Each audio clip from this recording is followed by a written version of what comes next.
SBA Publications.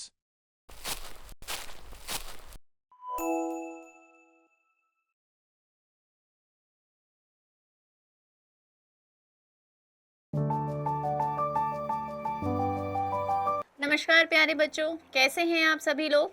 उम्मीद करती हूँ आप सभी लोग अपने अपने घरों में बिल्कुल स्वस्थ होंगे।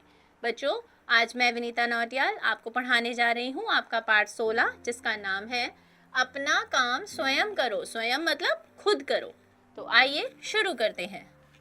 यहाँ पर एक किसान और एक महिला आपस में बात कर रहे हैं। काश मजदूर मिलते तो यह फसल कटवा लेता। किसान अपनी पत्नी से बोल रहा है, अगर मुझे मजदूर मिलते तो मैं अपनी खेतों को कटवा देता। हम दोनों खेत के उस तरफ दाना चुगने जा रहे हैं, घबराना मत। वहीं पर बैठे घोंसले में चिड़ा और चिड़िया अपने बच्चों से कहते हैं कि हम दाना चुगने के लिए जा रहे हैं, तुम लोग घबराना मत। दूसरे गांव में भी कोई मजदूर नहीं मिला। फिर पत्नी ने कहा, धीरज रखो, कोई जरूर मिलेगा। तो जब किसान निराश हुआ तो उसकी पत्नी ने उसे समझाया कि धीरज रखो, कोई ना कोई हमें जरूर मिल जाएगा। किसान मजदूरों को खोज रहा है, अब हमें जाना पड़ेगा। बच्चों ने अपने पिता से कहा कि किसान खेत कटवाने के लिए मजदूरों को ढूंढ रहा है, तो हमें जल्द से जल्द अब यहाँ से जाना पड़ेगा। डरो मत, अभी कुछ नहीं होगा। उसको उनकी माँ ने समझाया कि बच्चों तुम डरो मत, अभी कुछ नहीं होने वाला। घबराना मत, हम जल्द आ रहे हैं। दोनों चिड़ा और चिड़िया फिर से उड़ गए और बोले, हम जल्दी ही वापस आएंगे, तुम लोग घबराना मत। आज भी मजदूर नहीं मिले और किसान एक बार फिर अगले दिन निराश होकर अपनी पत्नी से बोला कि आज भी मुझे कोई मजदूर नहीं मिले। एक दिन और रुक जाओ। तो पत्नी ने कहा, एक दिन और रुक जाओ। दोनों एक दिन और रुकने की बात कर रहे थे।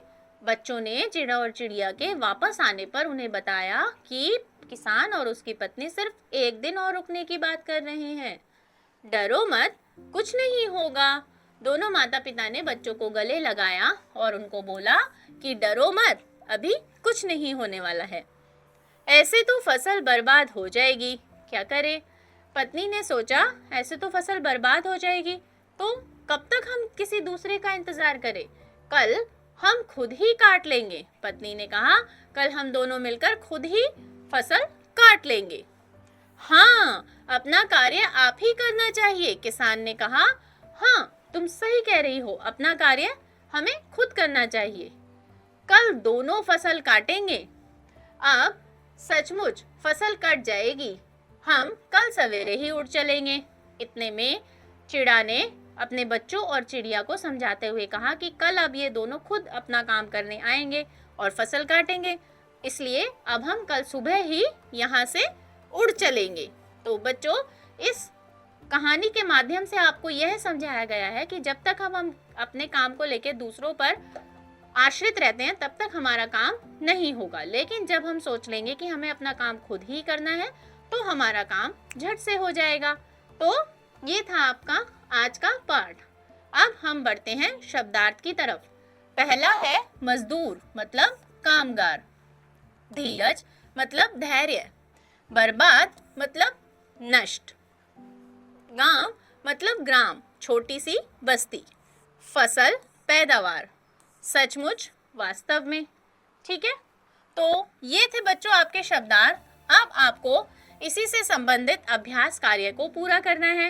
इसी के साथ बच्चों आपका आज का पाठ समाप्त होता है।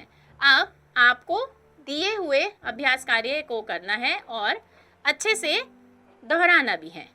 अब हम आपसे मिलेंगे आपकी अगली कक्षा में एक नए विषय के साथ। तब तक के लिए आप सभी बच्चे अपना ख्याल रखिए, सीखते रहिए, स्वस्थ रहिए। नमस्कार।